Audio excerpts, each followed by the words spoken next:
It's 10 years now since the fateful day, forgotten by most, but still alive in the hearts of those who suffered.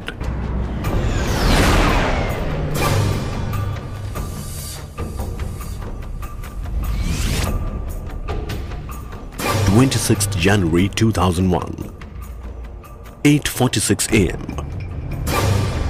Probably you were on your way to the Republic Day parade. Probably you had just started reading the newspaper. Probably you were sleeping. 2 minutes later, 8:48 a.m., you were already in the mood to watch the salutes and the march past. And in these very 2 minutes, thousands of people had already taken their final bow. 2 minutes, you had reached page 3 of the newspaper. Gujarat had already made it to the world headlines. 2 minutes, you were breathing in fresh air in the comfort of your home. Over 13,000 people breathed their last under the debris of their homes.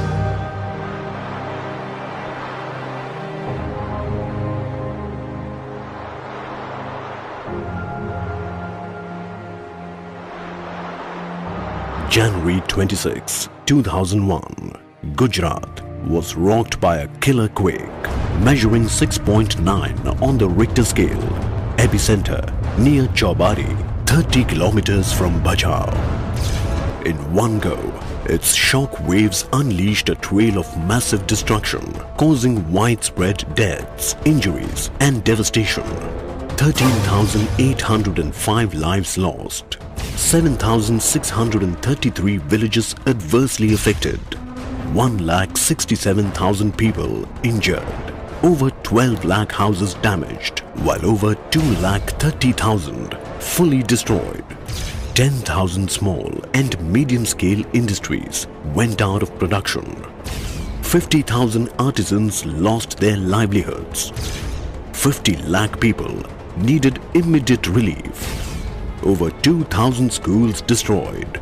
Over 1,800 health facilities destroyed.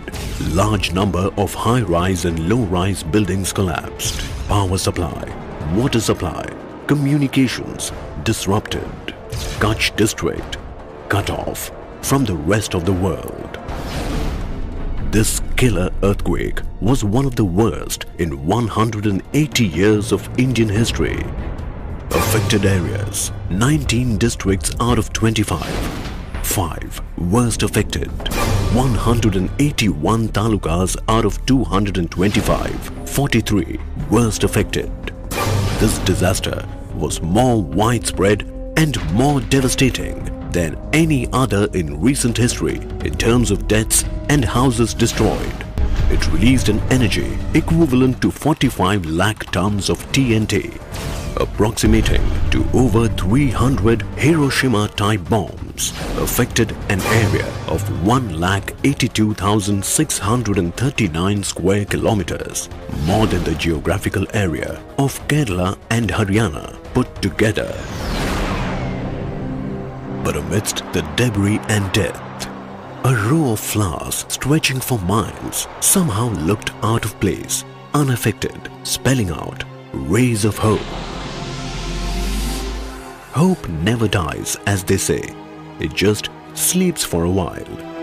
But what does it take to gently awaken this hope from its slumber, to brush aside the tears and start smiling, to rise from the ashes and start building again? Grit, resilience, the will to survive, and the spirit to fight back.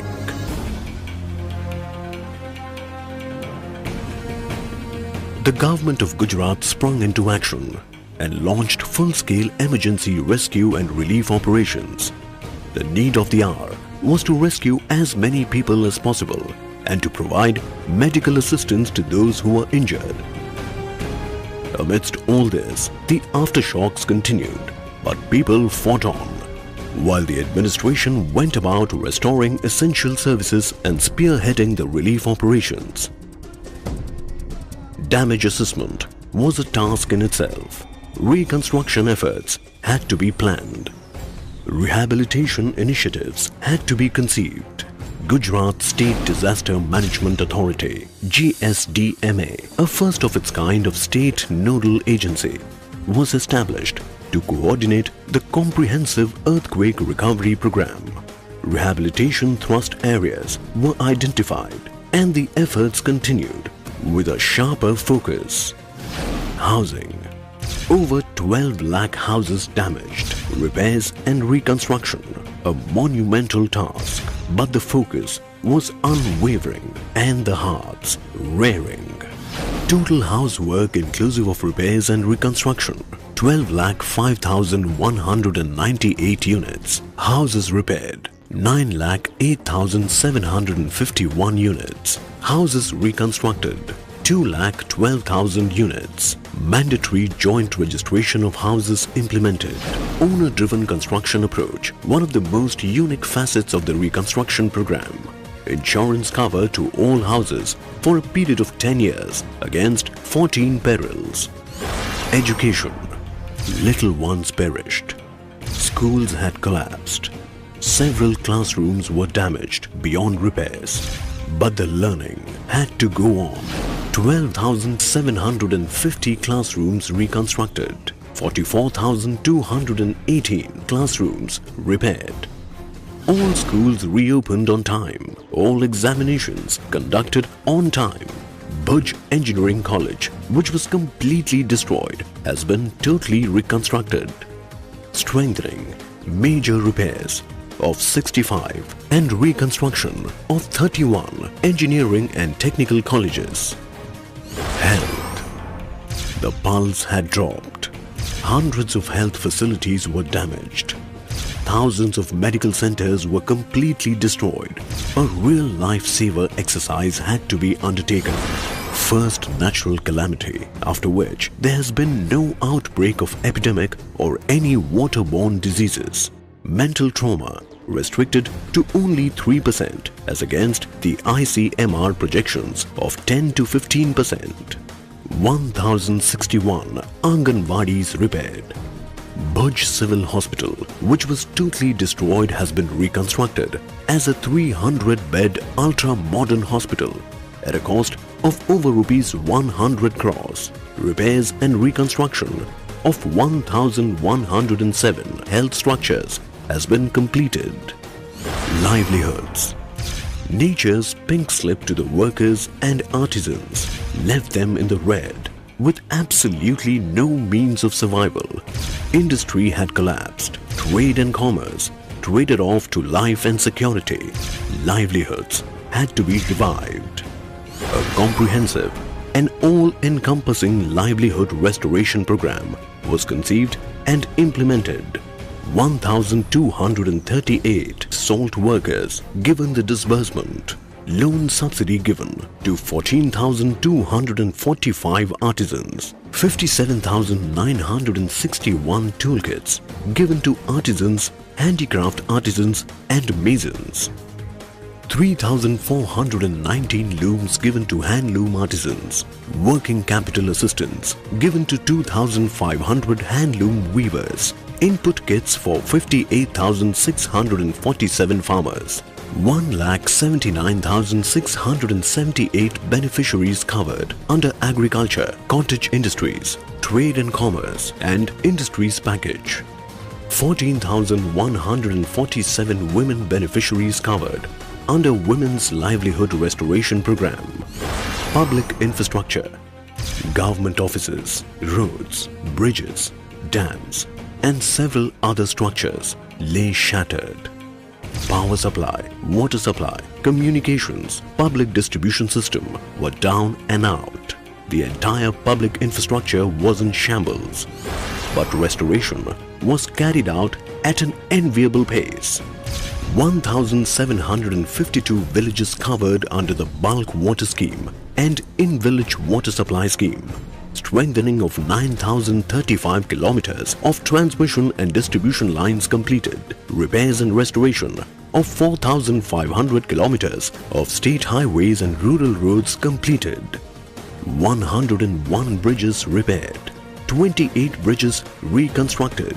2,615 kilometers of rural water supply pipelines laid, 229 dams strengthened, 2,848 critical undamaged buildings retrofitted, 3,701 public buildings reconstructed, 232 public buildings repaired and strengthened. The killer quake that hit Kutch was devastatingly different in terms of magnitude, spread and losses as compared to disasters elsewhere. This disaster struck both urban as well as rural areas, posing extreme challenges on the rescue, relief and rehabilitation operations. Despite these, the construction program has been the fastest amongst all disasters considered the scale of destruction and devastation. In that context, apart from the quantifiable achievements and milestones covered, the rehabilitation program had to be uniquely different, comprehensive in scope, and longer term in perspective. The first critical differentiator of this program was the setting up of a permanent authority, Gujarat State Disaster Management Authority, for disaster management and mitigation, instead of a short-term project management unit, as in most cases of disasters. Other institution building initiatives include establishment of GIDM, Gujarat Institute of Disaster Management, to cater to the training needs of all stakeholders in disaster management, and establishment of ISR, Institute of Seismological Research, for continuous seismic surveillance of the state and for pioneering research in seismology. Such comprehensive initiatives have been well complemented by creating EOCs, Emergency Operation Centers, both at the state and district levels, as well as 5 regional ERCs, Emergency Response Centers, and all major Nagarpalikas equipped with advanced fire and rescue equipments. Secondly, since the 4 towns of Kutch were totally destroyed, the urban infrastructure needed a complete overhaul. Hence, scientific and methodical planning began in all earnest, keeping in mind the future growth of these cities. A 4-step process was followed for urban reconstruction, relocation and rehabilitation, preparation of town planning schemes, preparation of development plans, infrastructure development. Owing to this systematic 4-step process, all the urban centers of Kutch today have wider, well-planned and congestion-free road networks, upgraded infrastructure facilities, better access to all plots, large central market areas, scalable ring radial pattern, and Narmada drinking water supply availability. The third critical differentiator of this unique program was the focus on economic and industrial growth of Kutch. Excise duty cuts were announced. Special incentives and fast-track clearances were offered for setting up industries. Global as well as state and national level corporations were invited to invest in this region, and the results were clearly visible. 723 large manufacturing units and 1,853 new small and medium-scale industries have set up their manufacturing facilities and invested Rs 1,73,331 crores, generating employment for 2,16,180 people. The fourth and one of the most significant differentiating factors of this rehabilitation program is the owner-driven construction of houses instead of the conventional contractor-driven construction. This scheme entails the flexibility to the owners to build their houses as per their choice, despite the fact that this was a more cumbersome process as it involved educating the owners, training of masons, ensuring earthquake-resistant construction, performing technical audits, facilitating ready availability of raw materials of perfect quality, controlling cost escalations over a period of time, as well as providing finance on installments. To that effect, 6,60,000 bank accounts were opened. And even at a minimum assumption of 10 visits and meetings of government officials with each of the 10 lakh house owners translates into 1 crore meetings, which is a feat in itself and reflects the government's unwavering focus on the Kutch rebuilding program. And the last, but not the least, the fifth and the most crucial factor was the constant monitoring of the Quality of Life Index. The Quality of Life Index has not only been restored to pre-EQ levels but has continued to exceed it.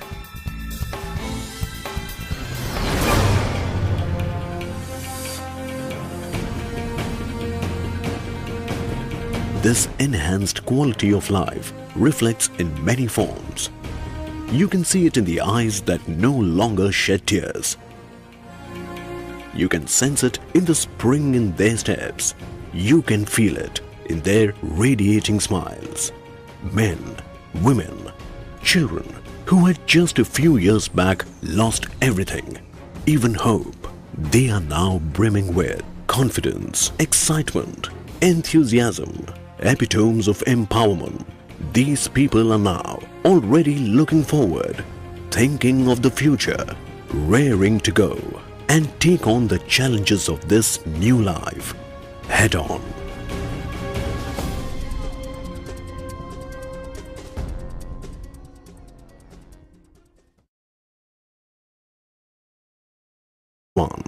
Gujarat was rocked by a killer quake measuring 6.9 on the Richter scale.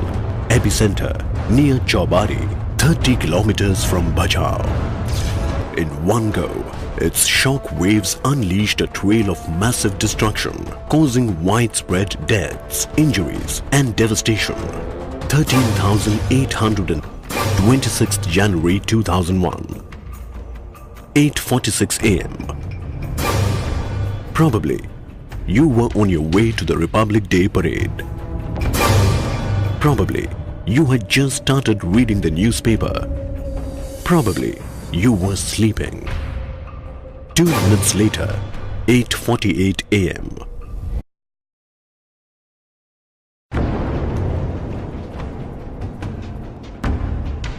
It's 10 years now since the fateful day, forgotten by most, but still alive in the hearts of those who suffered.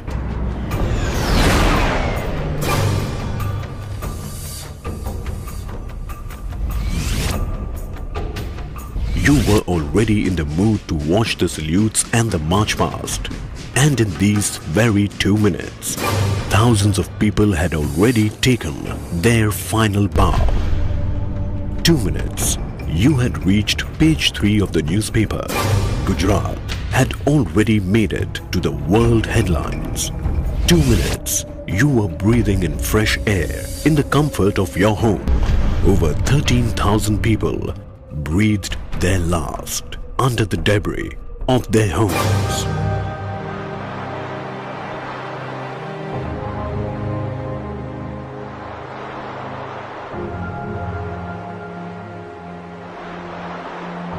January 26, 2001.